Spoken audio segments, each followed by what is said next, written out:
Colombianos, el paro nacional de este 28 y 29 de mayo tuvo lagrimeando a todo el uribismo y su periodismo de sobremanera. De hecho, estuvieron preguntándole a algunos ciudadanos que por qué estaban haciendo parte de algunos plantones que tenían que ver con el paro nacional, y esas preguntas venían de emisoras como Blue Radio de Néstor Morales, que es su director.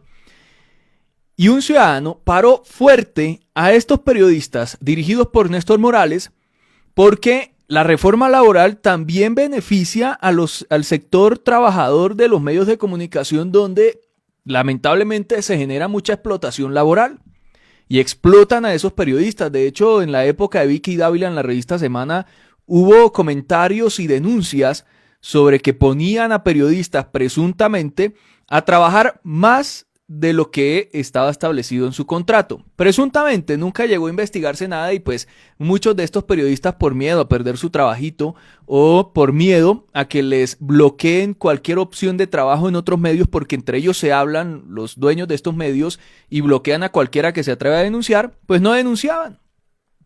Pero vea lo que le dijo este ciudadano a Néstor Morales en su propia emisora y a las periodistas y periodistas de esa señor, de Blue buenas Radio. tardes, bienvenido. Señor, buenas tardes, bienvenido a Blue Radio. Cuénteme, ¿se sumó o no a esta jornada hoy? Pero no nos ve aquí. Si nos ve aquí parados, porque nos sumamos. Claro, ¿por qué razón decidió usted asistir hoy? Vean, nosotros asistimos aquí porque en Colombia no hay una justicia social. Somos el país más desigual de América Latina, y porque las reformas que está proponiendo el presidente, inclusive a usted le sirve. Pregunten a ver si en Blue Radio pagan horas extras y a qué horas pagan las horas extras. Y si tienen la gente por contrato o contrato indefinido o por obra labor o tal cosa. Pregúntenle. Gracias, señor. Gracias, señor, y vámonos de acá porque de eso no hablemos, y obviamente los periodistas de Blue Radio no pueden darle eco a semejantes denuncias que en los pasillos de los medios de comunicación pues son un secreto a voces, periodista que hoy no se dedica al periodismo y está en otra cosa, pero haya pasado por grandes medios de comunicación y haya empezado desde abajo, tiene sus denuncias graves. Y ustedes se sientan a hablar en privado con ellos y le van a contar todo lo que pasa en esos medios tradicionales, pero pues obviamente no se meten en esa cuestión y no terminan denunciando, y ese es uno de los graves problemas de este país. La poca confianza en el sistema judicial y el miedo en muchas ocasiones, porque los poderes de Colombia te pueden destruir la vida de todas las formas posibles. Y entonces la gente termina dejando pasar muchas cosas, y esa situación de poder, de predominancia del poder, tapa las injusticias y garantiza la impunidad. Pero ahí los humillan en la propia emisora de Blue Radio de Néstor Morales sobre lo que pasa realmente en muchos medios, que claro, denuncias contra Blue Radio pues no hay. Y no puedo decir acá nada sobre ellos, porque hasta que no existe una denuncia, un proceso judicial o una condena, pues difícil asegurar cosas. Pero con esos planteamientos de este ciudadano, los dejó calladitos. También por ahí Vicky Dávila estuvo diciendo que supuestamente una mujer movió todo el barrio en Popayán para defender los policías y defender las paredes de un CAI en medio del paro nacional. Pues uno de los líderes o el presidente de la Junta de Acción Comunal del barrio La Paz de Popayán explicó que nadie estaba incentivando violencia ni a dañar nada, y que esto pues podría configurarse un presunto falso positivo de la prensa o políticos de Colombia para estigmatizar a quienes salen a manifestarse, que además se ha revelado, como lo contamos ayer, que por ahí intentaron pagarle a manifestantes para que cometieran actos vandálicos. ¿Quiénes estaban detrás de todo eso? Pues resulta que la misma comunidad que se estaba protestando protegió la manifestación pacífica y exigió la salida de los violentos en Popayán. Miren lo que dice el presidente de la Junta de Acción Comunal. Queremos rechazar categóricamente los hechos de violencia. Nuestro presidente Gustavo Petro nos llamó y nos convocó a movilizarnos en paz, y eso es lo que hemos realizado. No tenemos identificación alguna de las personas inescrupulosas que intentaron amedrentar el CAI, y por eso queremos hacer el llamado que no son personas que se encontraban dentro del ejercicio de la movilización. El ejercicio de la movilización era una olla comunitaria totalmente pacífica, y por eso rechazamos todo tipo de violencia. Hacemos el llamado a nuestros habitantes y a toda la comunidad de Popayán para que siempre respaldemos las cosas, pero en paz. Queremos rechazar. Siempre ha sido en paz, pero obviamente hubo infiltrados. y hay gente que quiere generar y gestar la violencia para darle de comer a los buitres de la extrema derecha y sus periodistas. Por otro lado, la extrema derecha y la oposición está sacando su artillería y las armas contra Gustavo Petro desde el punto de vista jurídico. Esto ya lo hemos visto durante todo el gobierno, que todo el tiempo demandan todo lo que salga del gobierno y teniendo gente en las altas cortes, pues logran tumbar todo.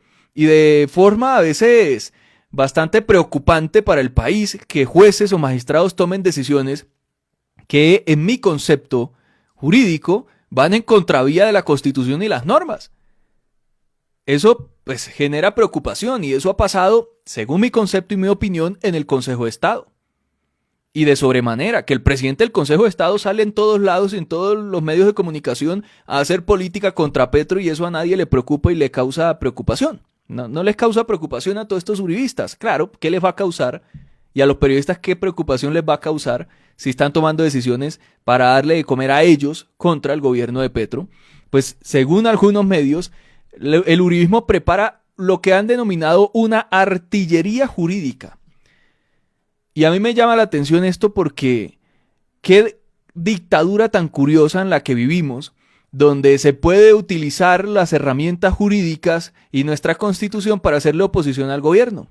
Esa es la dictadura que ellos dicen en la cual vivimos, donde han logrado tumbar delegados del presidente en la CREG, en la Comisión de Regulación de Energía y Gas, donde han logrado tumbar decretos, donde han logrado imponer un bloqueo institucional contra el gobierno a través de todos estos mecanismos, donde tienen demandada la reforma pensional, Paloma Valencia es una de ellas, para tumbarla, donde todo eso lo hacen y se amangualan entre muchos de ellos para lograr darle los golpes a Petro y detener y ejercer bloqueo institucional.